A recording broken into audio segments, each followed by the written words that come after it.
भाजपकडनं मतांची मोठ्या प्रमाणात चोरी करण्यात आलेली आहे। जवळपास 1 कोटी मतदान जे आहे ती चोरीच्या पद्धतीने भाजपने विधानसभेमध्ये करून घेतलेलं आहे आणि तशाच पद्धतीची चोरी बिहारच्या निवडणुकांमध्ये भाजप करू पाहते असा थेट आरोप लावला। खरं तर इतक्या मोठ्या स्तरावरच्या नेत्यांनी स्वतःची प्रतिमा एक गंभीर नेता म्हणून केली पाहिजे। अशा पद्धतीने राजकारणामध्ये इतकं हलकं स्टेटमेंट केल्याने ही गंभीर प्रतिमा संपुष्टात येते। मतांची चोरी, कर्नाटकमध्ये तुम्ही आगात तेव्हा मतांची चोरी, ईव्हीएम मशीन आठवलं नाही। तुम्ही हिमाचलमध्ये जिंकून आला तेव्हा तुम्हाला आठवलं नाही। तुमच्या लोकसभेच्या जागा आता 99 जागा तेव्हा तुम्हाला आठवलं नाही। वायनाडमध्ये तुम्ही जिंकून आला तेव्हा मताची चोरी झाली नाही। वायनाडमध्ये जिंकला तुमची लोकप्रियता, अमेठीमध्ये उद्या तुमचा पराभव झाला तर मतांची चोरी।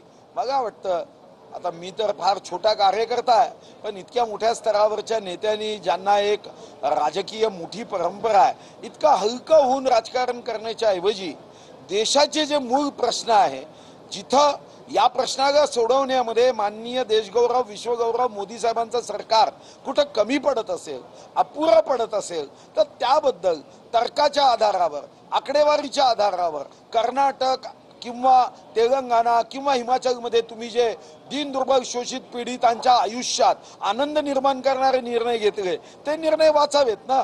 हे मतांची चोरी वगैरे इतकं हलकं बोलण्यात फायदा होत नाही। आमच्यावर केसेस केल्या होत्या निवडणुकीच्या, काय झालं, हायकोर्टाने फेटाळल्यात। असं कपोकल्पित गोष्टीवर करू नये ताई, तुम्ही सांगा। मॅजेस्टिकचा विषय असा की वारंवार